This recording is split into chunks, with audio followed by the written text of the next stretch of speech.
इतनी देर कर दिए? और आप तो कह रहे थे कि डिनर करके आएंगे। हाँ।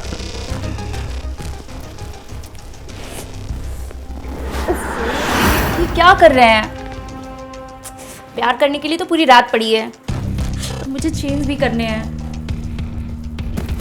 और आप भी चेंज कर लीजिए ना, अभी ऑफिस के कपड़े में रहेंगे।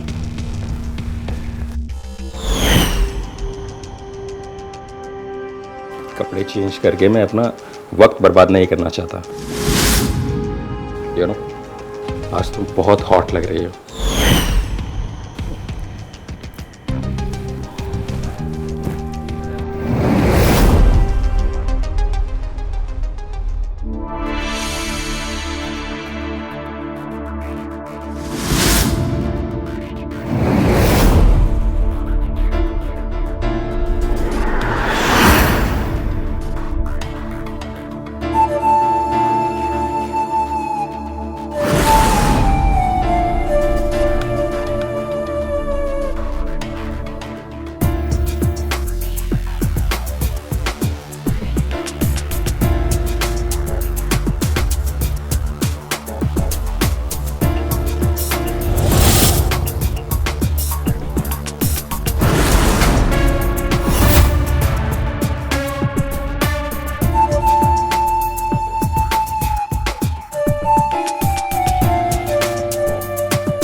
भाभी भी आजकल बहुत ज्यादा ही टाइम लगाने लगी है। यार भैया को कुछ ज्यादा ही टाइम देने लगी है। मैं क्या करूं? अगर मैं उनसे नहीं मिला तो मेरा दिमाग खराब हो जाएगा। पता नहीं है वो कब आएगी। लगता है शायद भैया के साथ ही बिजी होगी। कितना वेट करूं और मैं।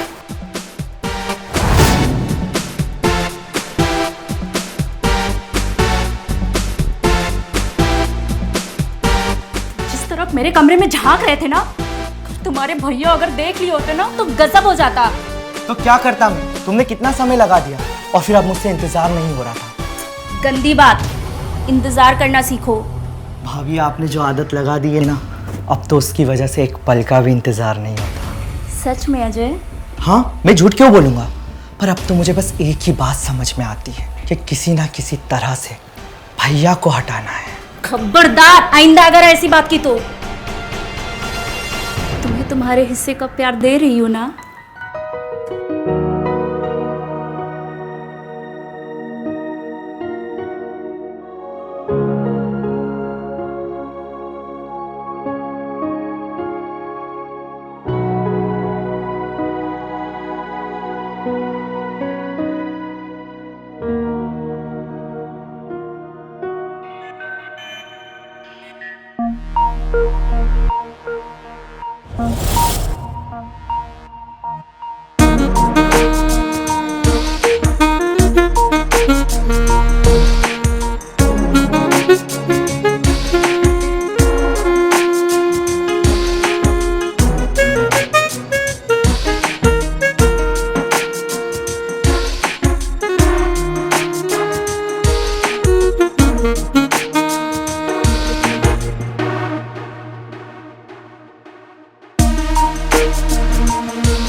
कह रही थी, क्या वो सच था? आखिर ऐसी क्या वजह थी कि कोमल को अपने पति के रहते हुए अपने देवर के पास जाना पड़ा? नमस्कार, मैं पिंकी सिंह स्वागत करती हूँ आपका आपके पसंदीदा शो ये है क्राइम की दुनिया में। पति पत्नी और कुंवारे देवर की इस दिलचस्प कहानी की शुरुआत कैसे हुई, ये जानने के लिए हमें कुछ समय पीछे चलना होगा।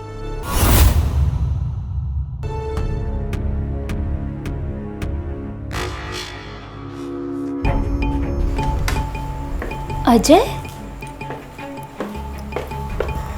ये अजय कहाँ गया? और ये मोबाइल, ये तो कभी नहीं छोड़ता था। अच्छा, लाओ देखती हूँ क्या देखता है ये। उफ, उफ।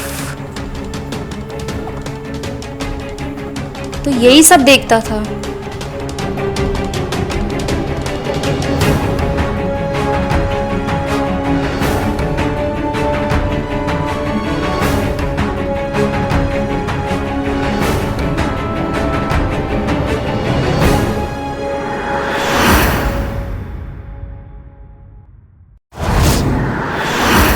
तुम यही सब देखते हो, इसीलिए घंटों भर रूम से नहीं निकलते थे? तुम्हें शर्म नहीं आती? क्या करूं मैं? जब से मैंने आपको और भैया को प्यार करते देखा है कमरे में, मेरे दिमाग में वही सारे सीन चल रहे हैं। और मेरी तो कोई गर्लफ्रेंड भी नहीं है। तो क्या गर्लफ्रेंड बनाने का इरादा है? पता नहीं मेरी गर्लफ्रेंड कब बनेगी, लेकिन मेरे सारे दोस्तों की गर्लफ्रेंड है, बस मैं ही एक अकेला अब तक कुंवारा। एग्जाम सर पे है और तुम इन बेकार के चक्रों में पड़े हो। पता है तुम, ऐसे तो तुम अपनी जवानी और पढ़ाई दोनों नष्ट कर रहे हो। पता है तुम्हें, अगर फेल हो गए तो क्या होगा? मुझे फेल होने की चिंता नहीं है, लेकिन अगर इसी तरह से मैं कुछ दिन और कुंवारा रहा तो मैं आत्महत्या जरूर कर लूंगा। सब करने की कोई जरूरत नहीं है, सब ठीक हो जाएगा। भाभी, जब से मैंने आपकी जवानी को देखा है, मैं पागल हो गया हूँ। और अगर आप मुझे ना मिली तो मैं मर जाऊंगा। मैं जा रहा हूँ। तुम कहाँ जा रहे हो? मुझे जाने दो, मुझे कोई प्यार नहीं करता। मैं करूंगी ना, मैं करूंगी ना। सच में आप मुझसे प्यार करोगी? मैं तुम्हें सच में प्यार करूंगी।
अरे आप यहाँ?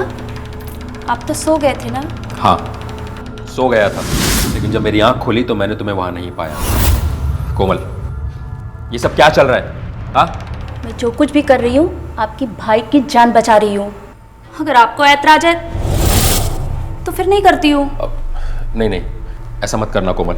ठीक है, चलो, बहुत रात हो गई, सो जाते हैं।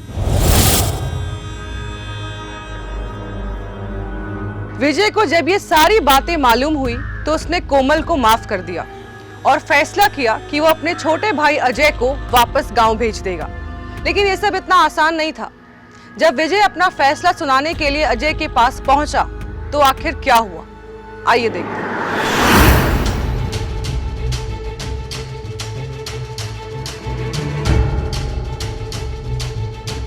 चाकू? विजय, अजय को क्या हो गया? कोमल, अभी बात करने का वक्त नहीं है। प्लीज डॉक्टर को फोन मिलाओ और उन्हें यहाँ पे बुलाओ। इसको हुआ क्या? कोमल, डॉक्टर को फोन मिलाओ। तुम बता क्यों नहीं रहे हो?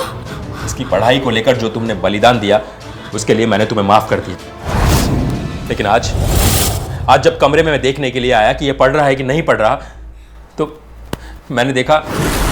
यार, तेरी बताई हुई स्कीम काम कर गई। पता है, मैंने भाभी को अपने जाल में फंसा लिया, पता है भाभी क्या सोचती है मेरे बारे में? कि मैं अभी तक वर्जिन हूँ, कुंवारा हूँ। पर अब जब मन करता है मेरा तब भाभी के मज़े ले लेता हूँ। और भैया तो रहते ही ऑफिस में, पर हाँ उनकी गैर हाजिरी में मैं अपनी ड्यूटी बजाता हूँ। चल मैं रखता हूँ, मैं तुझसे बाद में बात करता हूँ।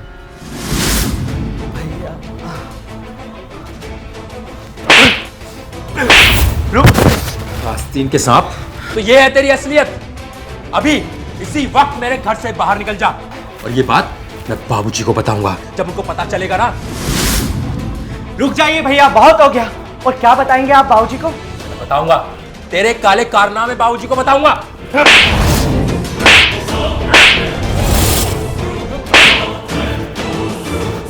भैया अगर अब एक भी चाटा आपने मुझे मारा तो मैं आपको मार डालूंगा। मेरे सर पर खून सवार है। तू मुझे मारेगा? हाँ, मैं आपको मार दूंगा। तू मुझे मारेगा?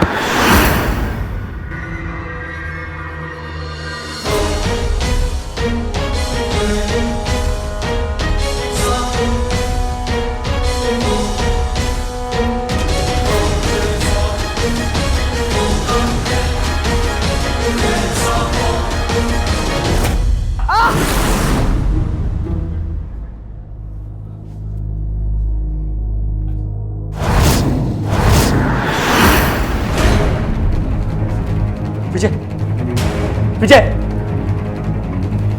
मैंने इसे जानबूझकर नहीं मारा कोमल, तेरा यकीन करो।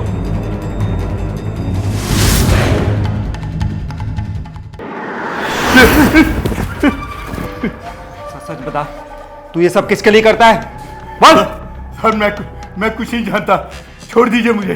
देख, तेरे बारे में पक्की खबर मिली है, बता दे वरना। साहब मैं कुछ नहीं जानता। मैं बस हमें इसके लिए। हाँ बोल। साहब हमें इसके लिए कमीशन मिलती है और हम ये काम कर देते हैं। कमीशन? कौन देता है ये कमीशन? साहब कमीशन कौन देता है, कब देता है, हमें कुछ नहीं पता। बस हमें पैसे मिल जाते हैं और हम ये काम कर देते हैं। पैसा तुम्हें पहुंच जाता है? तुम्हें पैसा देने वाले का पता नहीं कौन देता है। देख, मुझे सच्चाई बुलाने के और भी तरीके आते हैं।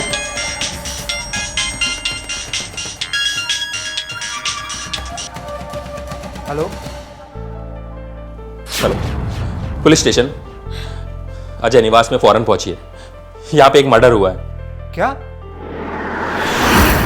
ठीक है, हम अभी आते हैं। जी।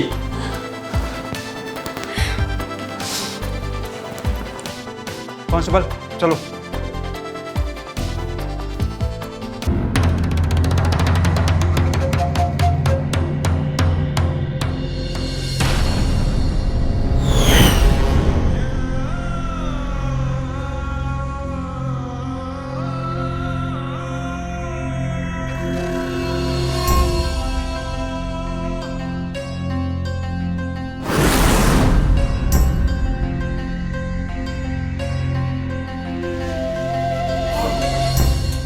कॉल आपने किया था?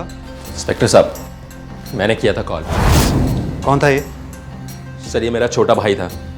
गांव से यहाँ पढ़ाई करने के लिए आया था, लेकिन ये गलत संगत में बैठने लग गया था जब इसका हमें पता चला।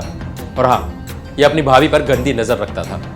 और आज जब मैंने इसकी नीच हरकत को लेकर इसे मारा तो इसने मुझे मारने के लिए चाकू उठा लिया।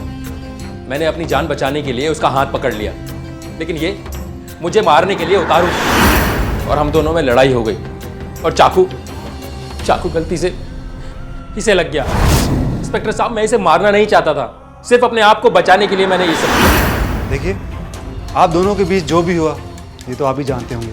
फिलहाल तो आपको पुलिस स्टेशन चलना होगा, बाकी फॉरेंसिक टीम की जांच में सब सामने आ ही जाएगा। कांस्टेबल लेके जाओ इसे। लेकिन सर, नहीं इंस्पेक्टर साहब, मैंने कुछ नहीं किया। मुझे छोड़ दीजिए इंस्पेक्टर साहब, मुझे छोड़ दीजिए।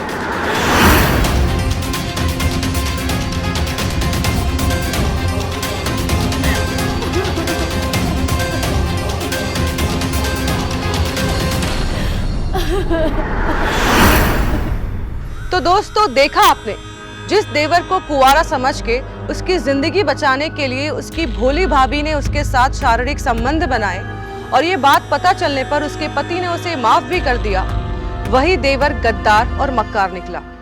आवेश में विजय के हाथों उसका खून हो गया और वो गुनहगार बन गया। इसीलिए मेरा आप सबसे अनुरोध है कि किसी के भोलेपन का शिकार ना बने। हो सकता है कि उसके भोलेपन में कोई बदमाशी छिपी हो, जिसे जानकर आप अपना आपा खो दें। फिर मिलूंगी एक अनसुनी कहानी के साथ अगले एपिसोड में। तब तक के लिए देखते रहिए, यह है क्राइम की दुनिया। जय हिंद, जय भारत।